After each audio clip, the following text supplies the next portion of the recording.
Ju keni thonë në diçka shumë interesante në një intervistë, nëse s'gaboj te VB Kajtozi, keni thonë që Albin Kurti ka qenë në tavolinë me Dardan Molliçaj dhe Recep Selimin, edhe ju ka thonë a bën me apliku për veteran. Dardan Molliçaj, nëse s'gaboj, kështu ke thonë ti, i ka thonë ju, e Recep ka thonë apliko se na shtabosh.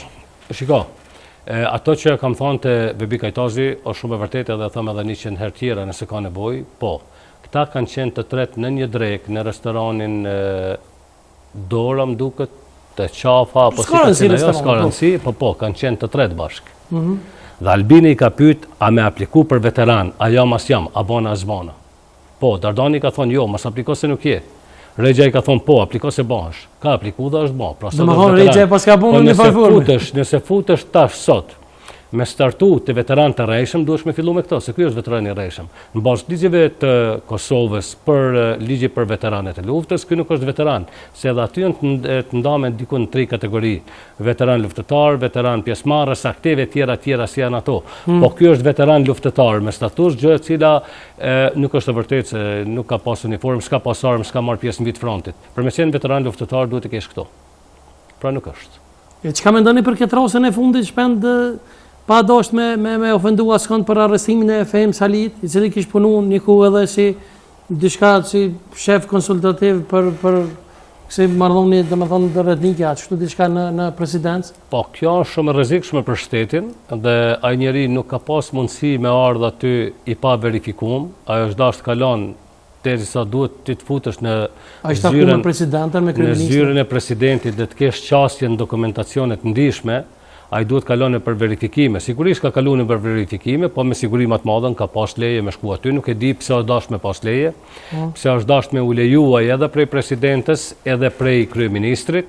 Presidentja indirekt, ish presidentja ka kërcënuar që kur ta plas bombën ta tregon këto do të thotë njëra ndër ato argumente mund të jetë ky argument i cili nuk do të jetë i vetmi.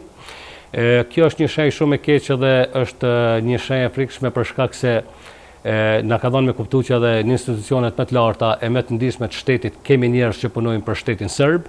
Pra, një ndër rastet është ky, po nuk është i fundit, do të ketë shumë të tjerë. Ky nuk ka shku vetëm aty, ky nuk ka shku pa leje, ky nuk ka shkuar thjesht në emër të ndonjë shoqate humanitare aty, edhe me hi edhe me dalë ose me bën një foto. Unë për vete për shembull nuk kam marrë as përgjigje, unë para se marrë në Kosovë, këtë herën e fundit i kam kërkuar me një email zyrtare takim Albin Kurtit dhe as përgjigje s'kam marrë, se le më mundësi takimi.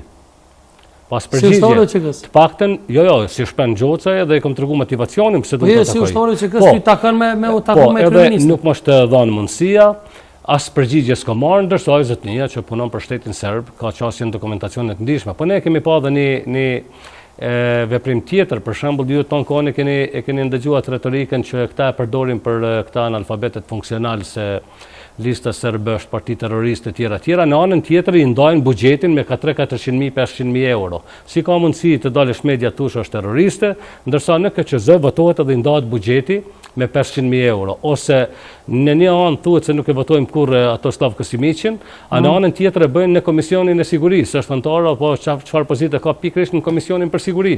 Pra, shikoni se çfarë kontroversa janë edhe sa mashtrues. Pra, ai është në pikën e ndihshme.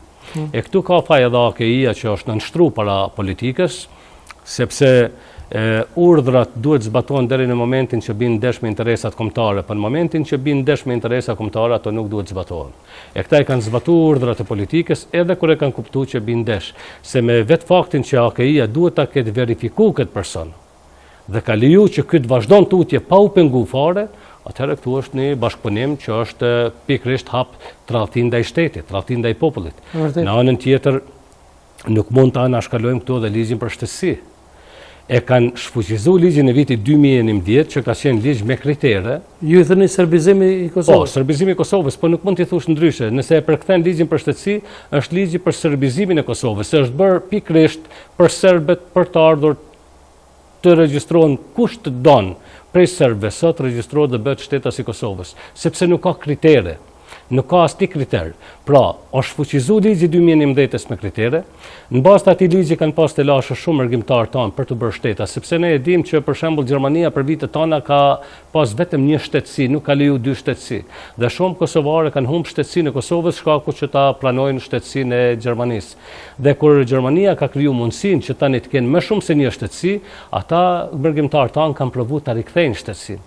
Ka pas shumë prej tyre që kanë bredhur poshtë e lartë me nga 3-4 muaj, janë torturuar, janë kërkuar me 10 dokumente, deri e kanë rikthyr shtetësinë edhe pse ka ofruar mjaft argumente dokumente, e ka pas gruan shtetas së Kosovës, i ka pas fëmijë shtetas së Kosovës dhe i ka pas gjithë këto të lashe. Ai ligj ka ra poshtë dhe kanë krijuar një ligj trim duket vitin 2023, i cili është të fuqizuar, ka hyrë në fuqi me 22 maj të vitit 2026.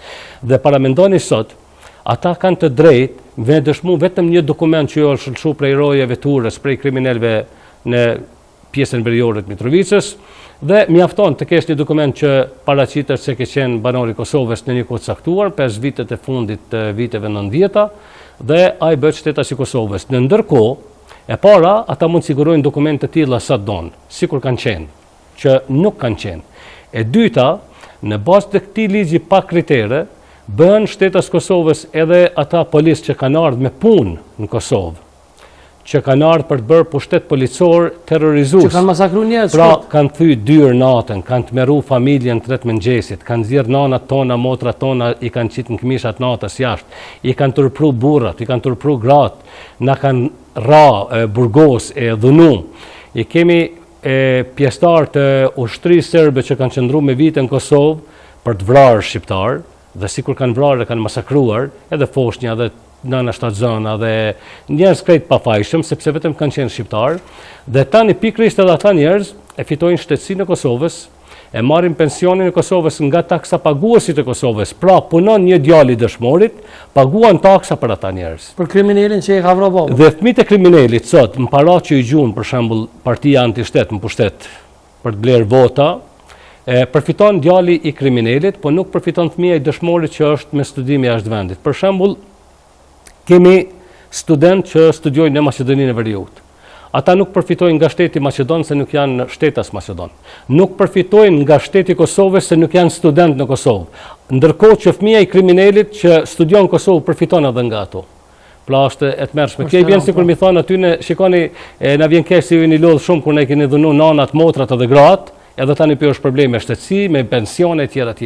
Kjo është kulmi, kjo është një vrasje e re edhe e dëshmorëve, edhe e nanave tona, edhe e motrave, edhe e grave.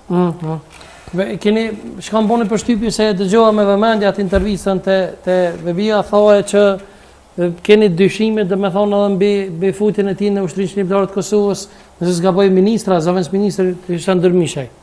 Shiko, unë nuk e njoh. Është ministër apo? Ja, më duket ka qenë zëvendës ministër, ndoshta do është, pa i mund bëj çka don, se këtu të fundit krejt qeveria është vetëm koka e Albin Kurtit, të s'ka rëndësi pozita çfarë e kanë. Po më duket zëvendës ministër. Unë nuk e njoh personalisht, po kur kanë dalë 2 dokumenta, 3 origjinale që janë gjetë. Në bazë të atyre dokumenteve origjinale, ne kemi të drejtë të konstatojmë se veprimet e tij kanë qenë tradhti ndaj UÇK-s, ndaj kombit, pavarësisht